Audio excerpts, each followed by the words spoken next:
გაფართოვდება თუ არა გრიგოლ ლილუაშვილის წინააღმდეგ მიმდინარე საქმეში ბრალდებულთა წრე. ქართული ოცნების პრემიერის თქმით, მსგავსი მასშტაბის სავარაუდო დანაშაული რთულია ადამიანმა მარტო ჩაიდინოს, თუმცა კობახიძე არ აკონკრეტებს ვინ შეიძლება იყოს შემდეგი. მას ჟურნალისტებმა კითხეს სამართლებრივი რეაგირების გარდა უნდა აიღოს თუ არა ოცნებამ პოლიტიკური პასუხისმგებლობა იმაზე, რომ ქვეყნის უმაღლესი და მაღალი თანამდებობის პირები კორუფციაში არიან ბრალდებულნი. ზოგადად გეთანხმებით, რომ რთულია მარტო ჩაიდინო ასეთი დანაშაული, დანარჩენი გამოძიება უნდა დაადგინოს ყველაფერი, მე ამაზე ვერ გაგცემ პასუხს. გამოძიებას სჭირდება თავისი დრო, გამოძიება წარიმართა, გამოძიებამ დადო პირველადი შედეგები და გამოძიება გაგრძელდება. ეს არის რაც შემიძლია გითხრათ, დანარჩენს უკვე გეტყვით გამოძიება. დრიფი რატომ ადევს ამ საქმეს, ან სასამართლო პროცესები რატომ არის დაყოლილი? ესეც შესაბამის უწყობებს უნდა გეტყვით ეს ყველა. ქვეყანაში პირველი პირი კორუფციაში იყო ჩართული, სახელმწიფო უსაფრთხოების სამსახურის უფროსი ქრთამს იღებდა, თავდაცვის მინისტრი კორუფციაში იყო ჩართული.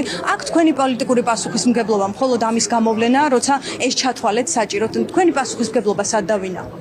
ნახეთ, რაღაც მომენტში გაჩნდა პრობლემა. მე არ შევალავ დეტალებში.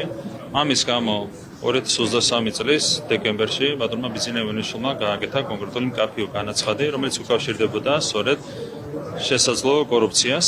იქიდან მოყოლებული ჩვენ აქტიურად ვიმუშავეთ და კონკრეტული ზომები მივიღეთ იმისათვის, რომ იგვეხცია კორუფციის აღმოფხვრისთვის.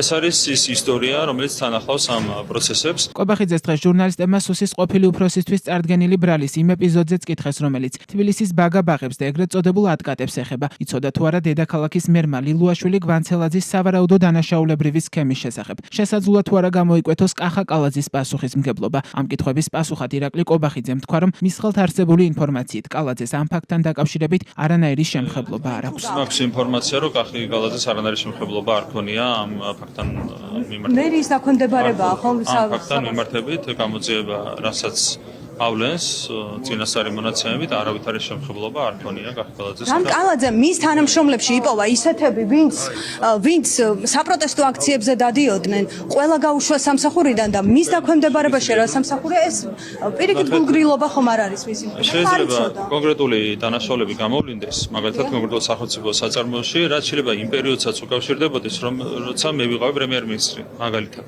მაგრამ შეიძლება მე არ ვცოდნოდა ამასთან დაკავშირებით, როგორც კი გავიგეთ, როგორც კი გავიგეთ, მაშინ რომ ჩავერიეთ.